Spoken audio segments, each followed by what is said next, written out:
Hey foodies, my name is Ebube and you're welcome to my YouTube channel. For what you can see on the screen, we are making okpaenugu, okpawawa. If you love what you're seeing, stay tuned. But before that, make sure to click that like button and subscribe. Let's get cooking. First off, we are going to start with our okpa flour. So I'm going to measure out. Everything is going to be listed out in the description box below. We're going to measure out the okpa flour. This is the main ingredients for this recipe. The next thing we're going to be using is red oil. If you're making okpa and you're not using red oil, I don't know what you're making, and it is very, very important for this recipe because okpa always gives you, like the red oil gives you this color, this vibrant okpa color, and it's just that ingredient I just cannot substitute for anything. Once you've added the red oil, I'm going to mix it thoroughly until it is properly combined. So you get digging with your hands. You can decide to use your hands, you can decide to use spatula, whichever one rocks your boat is fine, so long as the mixing is done properly.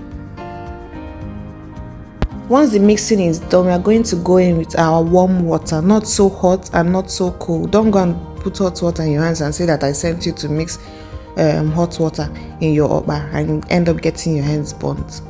I didn't send you on that errand though.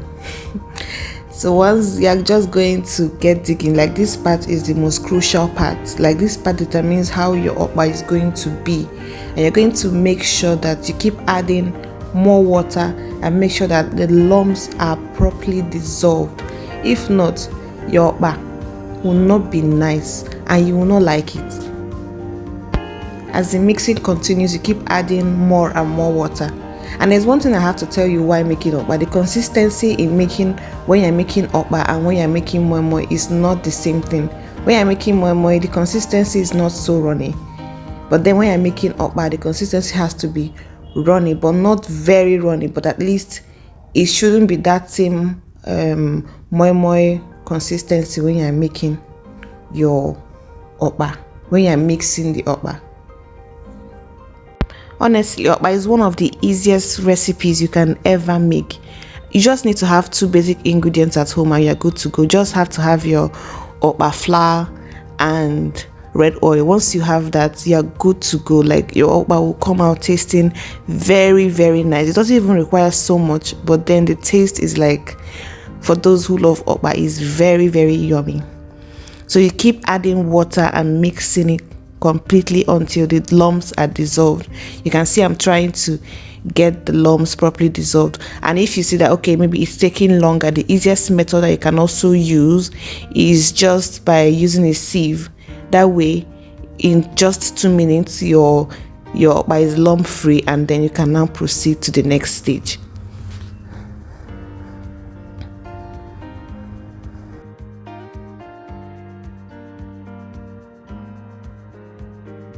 Once you are sure that there are no more lumps, we're going to proceed with seasoning our okpa mixture, and all we need for the seasoning is just salt and seasoning cube and then pepper. That's all we need. We're going to add salt. Make sure it's completely dissolved. Do not over add the salt. And also, if you want to be on the safe side, all you just have to do is, as you add in your seasonings, you taste the mixture to be sure that you are in track and you are not going off board in terms of seasoning. That can ruin everything for you. As you're adding your seasonings, make sure you stir thoroughly to combine and to prevent it from settling at the bottom. That won't be nice.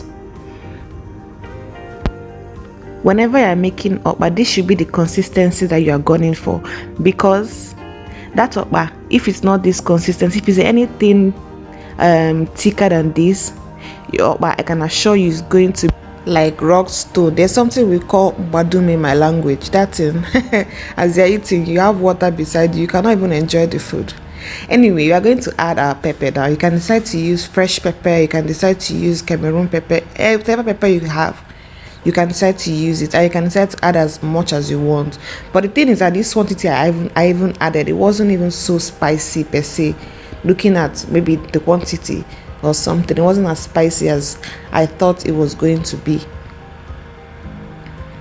And once you are done, the next thing we are going to now do is to tie our okpa. Yeah, either you're using some nylon bag, or you're using the I think it's called plantain leaves or something, but those leaves you buy your okpa in. There's one thing I forgot to mention. As you are preparing your okpa mixture, don't forget to place a pot of water on fire to boil.